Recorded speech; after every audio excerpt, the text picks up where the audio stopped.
Orang muslim pada murtad massal dan populasi umat Islam menurun di seluruh dunia. Gue kemarin ngeliat salah satu video yang ngebahas hal ini. Mau tahu siapa orangnya? Siapa lagi kalau bukan Guru Gembul. Salah satu potongan videonya itu di-upload dari Eko Clip. Ini juga sama ya, dia itu orang yang idiot juga karena video aslinya itu nggak dicantumin sama nih orang. Seharusnya YouTuber clipper kayak gini tuh harus di-ban. Karena gue sendiri aja yang selalu ngedibang Guru Gembul, pasti selalu gue cantumin link video aslinya. Tapi nih orang gak nyantumin video asli, jadi gue gak bisa ngeliat juga dengan jelas videonya. Gambarnya kecil di komputer. Tapi tadi gue udah cek di HP barusan, memang Guru Gembulnya sendiri itu yang bermasalah. Dan video kayak gini gak seharusnya itu disebarkan secara publik karena ada misinformasi dan sumber-sumber yang digunain itu gak bisa dipercayai. Tapi coba kita nonton videonya dulu ya.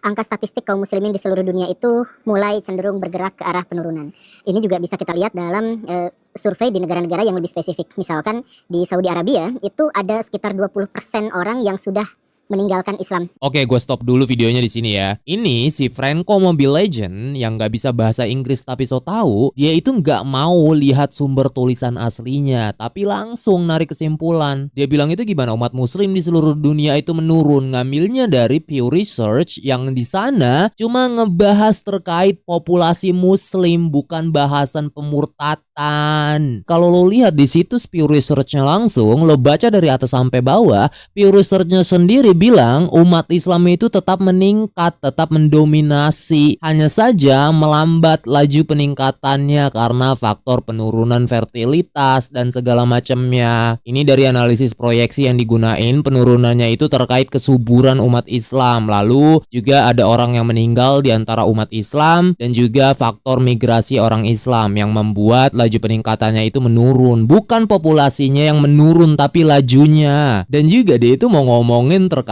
bagaimana penurunan religiositas dalam konteks ini kan. Padahal Pew Research itu nggak ngomongin begitu. Di situ ditulisnya, laporan ini bertujuan bukan untuk mengukur seberapa religius umat Islam atau untuk memprediksi tingkat kereligiositasnya. Aduh, begitu. Kalau orang itu nggak baca semuanya, yang mana dia sendiri nggak bisa bahasa Inggris pula, tapi so tahu. Dan lagi pula itu laporan dari tahun 2011, sedangkan Pew Research itu udah punya data yang baru. Memang nggak kelihatan jauh berbeda dari sebelumnya karena ini proyeksi, tapi ada banyak perbedaan pastinya karena faktor-faktor lainnya yang juga dijelasin di metodologi dari Pew Research sendiri. Dan sekali lagi, itu bukan bahasan pemurtatan, gak ada kaitannya sama sekali, oke? Yang mana di video lanjutannya, kalau kita lihat lagi, kita nonton lagi ya, dia itu malah ngebahas masalah religiositasan. Di Saudi Arabia itu ada sekitar 20% orang yang sudah meninggalkan Islam dalam tanda kutip. Jadi walaupun mereka di luar mengatakan Islam, tetapi kalau di tempat-tempat yang lebih tersembunyi, mereka mengatakan bahwa mereka sebenarnya sudah di luar agama Islam. 5% itu mengaku sebagai ateis dan 15% mengaku sebagai orang agnostik. Di Irak itu angkanya juga sangat besar sejak perang Irak di tahun 2003 dimulai. Angkanya tidak jelas tetapi ada di kisaran 10-20%. Begitupun dengan di Lebanon. Di Lebanon itu ada sebuah angka yang menyebutkan bahwa dalam 10 tahun terakhir keterlibatan kaum muslimin terhadap berbagai aktivitas ritual keislaman itu turun sampai 43 atau 46% hanya dalam waktu 1 dekade.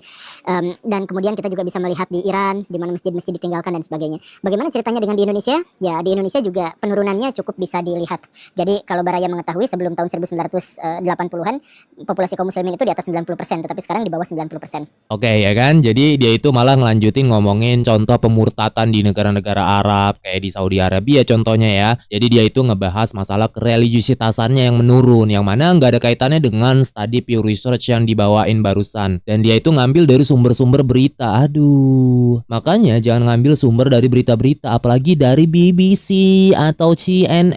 Aduh, sumber berita itu cuma buat bahasan politik, bahasan prediksi cuaca, atau bahasan bencana alam doang. Kalau masalah isu sosial, agama, bahasan ilmiah itu jangan ngambil sumber dari berita. Mereka itu ngasal buatnya. Mereka itu cuma buat klik dan views doang. Berita itu nggak peduli sama edukasi, bro. Dan juga gue udah pernah ngedibang terkait hal ini di live gue waktu itu. Si Franco Mobile Legend ini kerjanya cuma baca berita doang. Waktu itu gue cek sumber beritanya dan gue ambil sumber aslinya.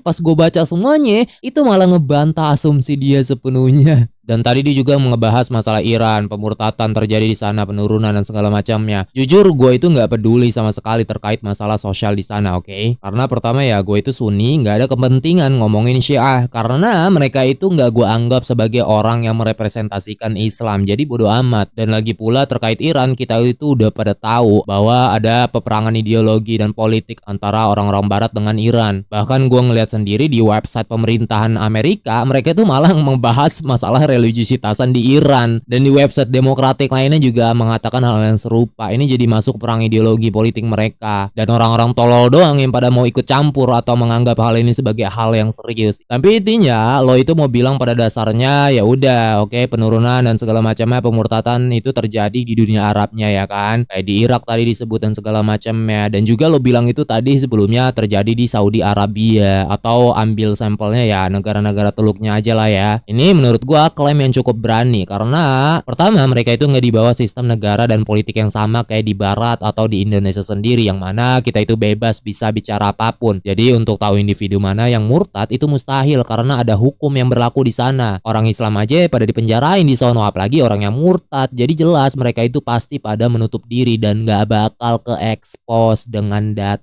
Kedua, mereka itu memang pada dasarnya tertutup. Kultur mereka itu berbeda, sosialitas mereka itu berbeda, dan mereka itu orang-orang kaya semua. Ngapain murtad atau jadi orang etis? Mereka itu udah pada bahagia. Ngapain orang muslim jadi etis? Orang jadi etis itu kan pemicunya kan karena emosi, karena sakit hati, berdoa jadi orang kaya nggak dikabulin sama Tuhan, makanya murtad jadi ateis. Dan juga jiwa ras orang Arab Teluk itu berbeda dibandingkan dengan Arab lainnya karena faktor tradisi, dan jelas ekonomi mereka juga berpengaruh. Mereka itu nggak kayak orang Indo yang punya racial insecurity atau inferiority complex kepada orang-orang Barat pada umumnya. Jadi mereka itu nggak merasa orang-orang Barat itu lebih pandai dari mereka. Jadi mustahil untuk berkata sebaliknya karena literatur ateisme itu sendiri berasal dari Barat semua. Jadi ngapain dengerin orang yang nggak pandai bagi mereka, kan begitu. Tapi kita bahas deh terkait so-called Muslim itu menurun populasinya di negara-negara Arab atau bahkan di dunia juga ya, disebutnya umat Islam itu pada dasarnya menurun, yang katanya banyak muslim itu murtad dan segala macamnya. Gue bakal bahas pertama masalah pemurtatan di negara Arab dulu ya, dan setelah itu gue bakal bahas bahasan orang muslim di dunia apakah meningkat atau menurun. Pertama kita bahas pemurtatan di negara-negara Arab ya. Gue itu bakal gunain salah satu jurnal yang ngebahas secara eksklusif terkait klaim ini. Dari Journal of Islamic Civilization oleh UIN Sunan Ampel dengan judul Declining Muslim Religious Levels in the Middle East and North Africa Region. Ini membahas terkait penurunan religiositas orang muslim di Timur Tengah dan Afrika Utara. Gue gunain ini meskipun gue sendiri mempertanyakan jurnal ini juga ya, karena pertama metodologi yang digunain itu bermasalah menurut gue karena dia itu ngambil sumber primer dari BBC. Semua akademisi itu pada tahu BBC itu bukan sumber otoritas yang dapat dipercaya, dan juga dia itu gunain Al Monitor. Ini gue udah cek fakta biasnya, dikatakan media ini condong ke paham kiri. Nah ini juga harus dipertanyakan karena ketika kita bahas dunia Islam dan dunia Arab itu identik dengan paham konservatif dan tradisionalis. Kalau orang kiri masuk membahas ini, hancur kesimpulannya. Dan juga Pew Research yang digunain malah membuktikan kebalikannya di artikel lainnya ya, jelas. Dan terkait Arab Barometer, ini gue temuin dapat peer review dari politis kiri, dari aktivis perempuan. Jadi kalau ngebahas sosiopolitik terkait bahasan ini, kemungkinan jadi perang reformasi. Jelas, gue percaya ada maksud revolusi mereka. Tapi kalau bahas masalah agama secara umum di dunia Arab, di artikel lainnya, Barometer juga menyebut bahwa muda-mudi di dunia Arab, agama mereka itu tetap lestari, bahkan akan meningkat di masa depan, dan para muda-mudinya itu sedang di puncak masa religiositas mereka di negara-negara Arab itu terjadi. Ini berita terbarunya, oke? Dan kedua, jurnal tulisan ini juga bermasalah. Ini buruk acak-acakan, namanya juga jurnal orang Indo ya kan. Kalau mereka nulis itu pasti acak kalau yang nulisnya itu 2 orang atau lebih. Selalu begitu pasti, oke? Apalagi kalau lo nulis jurnal pakai bahasa Inggris, ya udah, yang mana lo sendiri itu bukan native speaker. Tapi nggak apa-apa lah ya, kita bahas aja kali ini, oke? Dikatakan terkait penurunan kereligiositas umat Islam yang semakin lama semakin menurun, hal itu dikarenakan salah satunya yaitu faktor Arab Spring 2011. Ini suatu kebangkitan dunia Arab ya, yang mana protes dan demo yang menyebar di Timur Tengah dan Afrika Utara mulai akhir tahun 2010. Gerakan ini tuh dipicu oleh ketidakpuasan terhadap rezim otoriter, korupsi, krisis ekonomi, dan juga pengangguran yang diawali di Tunisia lalu ke negara lainnya seperti seperti Mesir, Libya, Suriah, dan Yaman yang dipicu karena politik otoriter yang membawa-bawa nama Islam. Namun nggak banyak juga ditemui di negara-negara Teluk ya, karena terkait pertanyaan seputar agama itu nggak banyak diajukan di seluruh wilayah Teluk. Jadi kita hanya dapat mengasumsikan bahwa hanya segelintir penduduk di wilayah Teluk aja yang menganggap diri mereka itu tidak religius. Hasil survei tentang ketidakreligiusan itu ditemui dari para pemuda. Hampir 50% pemuda Tunisia, 33,33% pemuda Libya, 25% pemuda Aljazair, dan 20% pemuda Mesir yang disimpulkan bahwa ketidakreligiusan pada tahun 2013 sebanyak 8% dan meningkat menjadi 13% pada tahun 2019.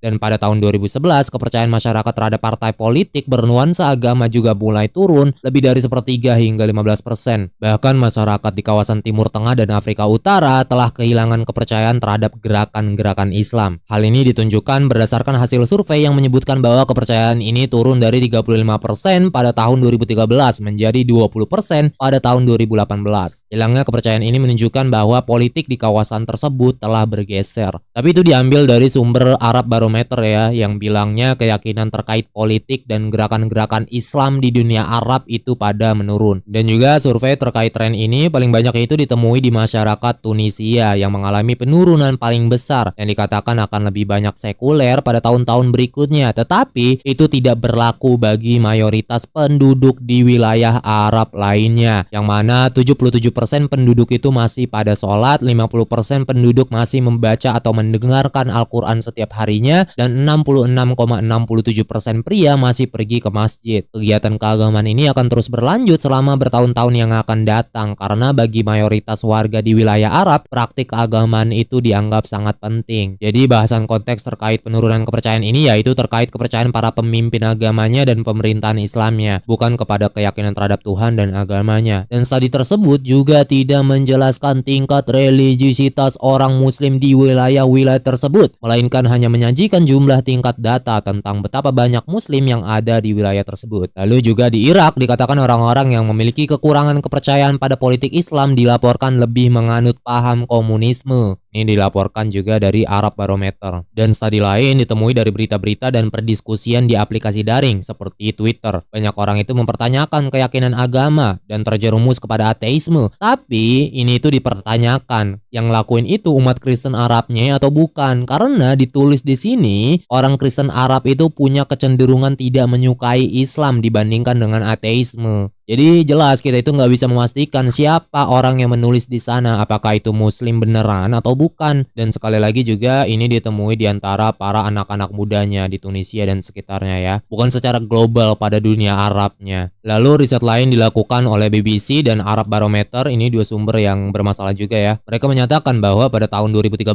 sebanyak 8% orang yang menyatakan tidak beragama, meningkat menjadi 13% pada tahun 2019, dan sebanyak 18% itu berusia di bawah 30 tahun. Berdasarkan riset Arab Barometer, kawasan Timur Tengah mengalami tren peningkatan ketidakberagamaannya, sementara di kawasan Yaman tidak mengalami peningkatan, justru malah menurun. Di Yaman itu sedikit orang yang menjadi ateis. Lalu penduduk di kawasan Iran juga semakin menunjukkan bahwa mereka itu lebih modern dan sekuler, meskipun hukum Islam di sana masih diterapkan. Tapi kita udah bilang tadi ya, kita itu nggak peduli peperangan ideologi dan politik mereka dengan orang-orang Barat, itu mah urusan orang-orang siang aja ya. Lalu juga umumnya penurunan religiusitas itu yang dikatakan sebagai tren ini malah menunjukkan hanya muslimnya itu aja yang jarang beribadah ke masjid, atau pada dasarnya praktik keagamannya aja yang menurun. Bukan berarti mereka itu menolak Tuhan dengan menyebut mereka itu sebagai ateis atau murtad dan segala macamnya. Karena kita sendiri itu nggak bisa mengambil data terkait orang yang murtad atau jadi ateis di banyak negara-negara di Arab. Dan negara-negara Arab itu secara umumnya masih dipandang sebagai negara yang religius. Dan negara kayak Mesir yang dikatakan sangat kritis terhadap agama, namun masih lebih banyak orang yang beragama dengan pandangan non-konvensional, yakni mereka itu cuman tidak mengikuti hukum Islam, tapi bukan orang yang meninggalkan agama Islamnya. Dan mereka itu ya banyak ditemui melakukan tindakan maksiat seperti minum-minuman, menggunakan narkoba dan segala macamnya, namun tetap mengakui dirinya itu sebagai muslim. Itu juga ditemui di negara Maroko juga, bahkan juga di Saudi Arabia ya. Ya memang di setiap belahan dunia pasti kita bakal menemukan orang-orang begitu, nggak usah heran. Jadi kesimpulannya kesimpulannya kayak tadi, para pemuda itu yang pada kurang religius, banyaknya itu di Tunisia, juga diikuti Aljazair. Ya, mereka itu orang-orang muda yang mengalami banyak ketidakstabilan yang sedang mencari identitas. Hal ini mengakibatkan munculnya kemungkinan bisa jadi para pemuda ini tidak religius di masa mudanya dan akan kembali religius ketika usia tua, atau ketika para pemuda telah memulai sebuah keluarga. Dan meskipun kalaupun tidak terjadi, sebagian besar wilayah Arab akan tetap didominasi oleh agama Islam selama beberapa dekade. Jadi beberapa faktor terkait so-called tren penurunan agama Islam di dunia Arab, terkait pemurtatan massal dan segala macam ya, itu bukan menurun karena banyak dari mereka itu yang pada jadi ateis. Karena sekali lagi kita itu nggak punya data statistik yang jelas untuk menentukan mana yang ateis dan mana yang bukan, apalagi di dunia Arab teluknya. Jadi statistik itu hanya menunjukkan beberapa dari mereka yang kurang religius atau tidak praktis lagi agama mereka, yang juga dipicu karena perdebatan politik dan pemerintah mereka yang nggak merepresentasikan Islam, lalu anak-anak muda liberal atau paham-paham kiri lainnya yang sedang mencari spiritualitas mereka. Dan karena penelitian dan pengawasan agama di kawasan Arab sangat terbatas dan sensitif, di mana di beberapa kawasan Timur Tengah terdapat wilayah yang tidak memperbolehkan survei tentang agama atau ketidakpercayaan. Jadi disebut bahwa terdapat kurangnya riset dan data terkait hal ini. Oke, jadi begitu. Jadi dalam hal ini itu nggak ada namanya pemurtatan massal atau penurunan dan segala macamnya. Karena ada faktor lainnya yang mempengaruhi hal itu terjadi dan datanya itu pada nggak jelas dan nggak ada yang pasti untuk mengaitkan hal-hal itu. Dan sekarang itu ya kita masuk ke bahasan keduanya, yaitu terkait orang muslim di dunianya dikatakan populasinya menurun dan segala macamnya. Orang idiot dong yang percaya hal itu, bro.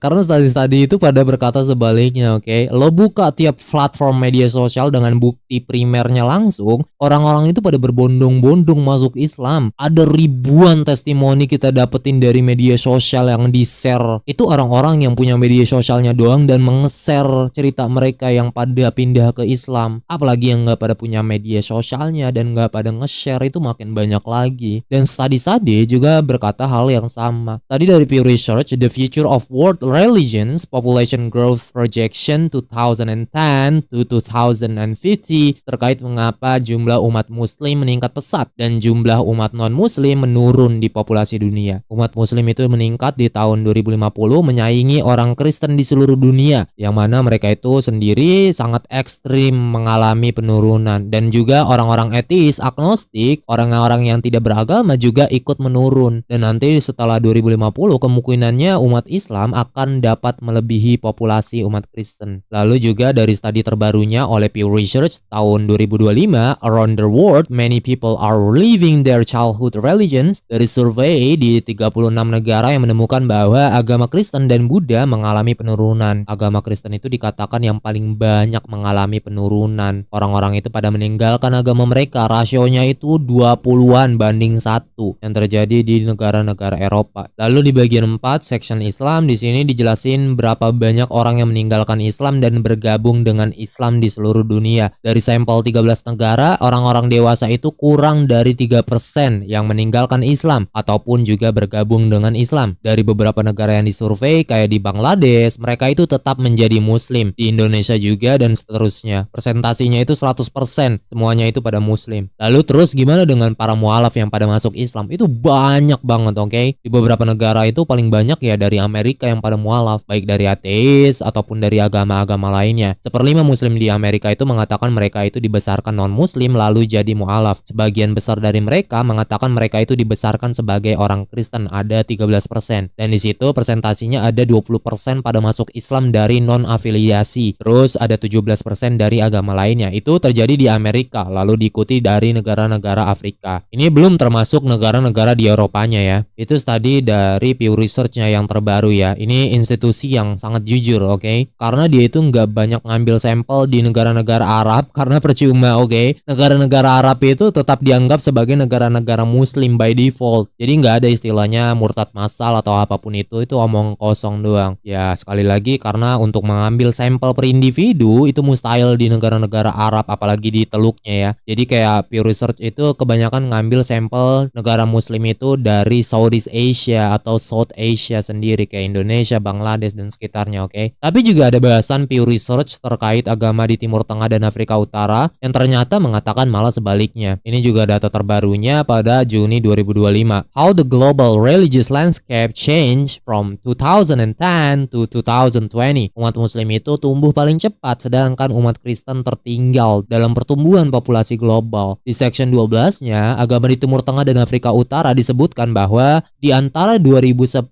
sampai 2020 umat Islam itu bertambah malahan dengan persentasi 24%. Jadi keseluruhan ada 94% muslim di Timur Tengah dan Afrika Utara di tahun 2020.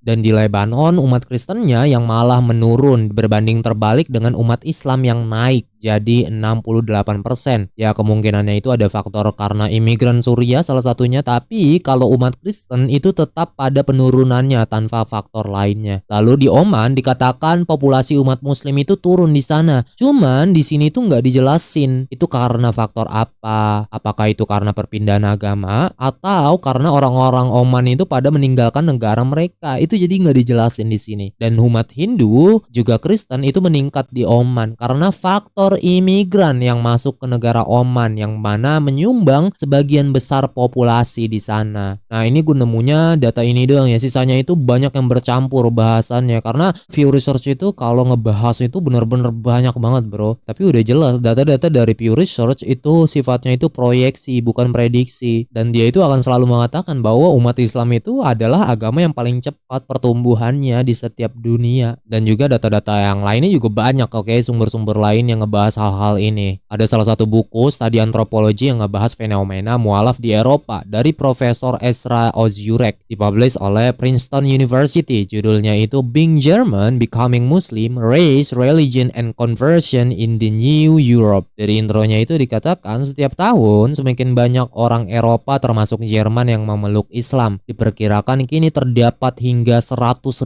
mualaf Jerman, jumlah yang serupa dengan di Prancis dan Inggris Raya. Untuk tambahan dari notesnya itu dia bilang karena untuk melacak mualaf itu tidak memungkinkan, jumlah pastinya itu tidak dapat diketahui. Perkiraan mengenai mualaf Jerman bervariasi antara 20 dan 100.000. Ini riset dari tahun 2004. Dan dalam sebuah wawancara tahun 2007, Direktur Arsip Islam Jerman memperkirakan ada 18.000 mualaf. Dan orang yang sama juga memperkirakan bahwa pada tahun 2005 ada 4.000 orang Jerman pada masuk Islam. Dan ini 4 kali lebih banyak dari tahun-tahun sebelumnya. Ya memang arsip ini juga nggak memiliki cara yang dapat diandalkan untuk menghitung para mualafnya ya. Perkiraan luas yang serupa itu juga dibuat untuk mualaf muslim di negara-negara Eropa yang sebanding seperti Inggris dan Prancis. Diperkirakan ya sekitar segituan, tapi perkiraan yang paling aman itu untuk salah satu dari negara-negara ini adalah puluhan ribu yang lebih rendah untuk jumlah umum dari masing-masing negara. Dan studi lainnya dari Office for National Statistics oleh pemerintah Britania Raya menyebutkan bahwa terkait sensus agama di Inggris dan di Wales pada tahun 2021 dikatakan untuk pertama kalinya dalam sensus di Inggris dan di Wales kurang dari separuh penduduk, sekitar 46,2% dari 27,5 juta orang menggambarkan diri mereka sebagai orang Kristen. Penurunan ini terjadi sebesar 13,1% dari 59,3% atau 33,3 juta orang pada tahun 2011, dan dikatakan terdapat peningkatan pada jumlah orang yang menyebut diri mereka sebagai muslim dari 2,9 juta orang atau 6,5% pada tahun 2021, yang mana naik dari 2,7 juta orang atau 4,9% pada 2011. Itu beberapa studi yang gue masukin. Sebenarnya itu ada banyak studi-studi lainnya ya, cuman karena masalah waktu gue nggak mau buat panjang-panjang juga. Dan jelas studi-studi yang gue bawa ini tuh bukan dari BBC atau CNN kayak si Franco Mobile Legend yang mana ngasih berita itu dari sana semua. Jadi nggak ada ya namanya kaitannya murtad massal bahwa orang muslim itu pada jadi ateis dan segala macam. Itu orang-orang idiot doang yang ngomong begitu. Kalaupun ada yang bilang itu terjadi di Iran, dada-dada, sekali lagi gue itu nggak peduli, oke? Mereka itu bukan Sunni, gue itu nggak mau ikut campur urusan mereka. Dan juga tadi gue udah bilang sumber-sumber terkait hal itu didapetin dari berita-berita US semua, dari Amerika semua. Bahkan pemerintah US sendiri ikut bilang bahwa penurunan agama itu terjadi di Iran. Ini mah udah biarin aja mereka itu saling berperang politik ideologi satu sama lainnya. Secara akademik juga nggak bakalan jadi perdiskusian yang jujur atau layak. Tapi kalau lo itu nyebut Timur Tengah atau negara-negara Arab yang pada murtad massal, itu mana datanya? Mana sumber-sumber yang dapat dipercayai? Di mana orang muslim itu pada murtad? Hah? Karena nggak ada data yang jelas dapat memastikan hal itu. Jadi stop nyebarin kebohongan, oke? Kalau lo ngomongin orang Kristen yang pada menurun, ya memang udah pasti, udah jelas. Orang keyakinan teologisnya sendiri bermasalah, nggak konsisten dan nggak koheren. Tapi kalau lo ngomongin Islam yang menurun, itu mustahil boy. Sorry aja. Itu sama kayak lo bilang bahwa langit pagi hari yang cerah itu berwarna hijau pekat. Impossible bro. Karena sekali fakta akan tetap fakta dan sekali kebenaran akan tetap kebenaran. Gak bisa dibilang sebaliknya.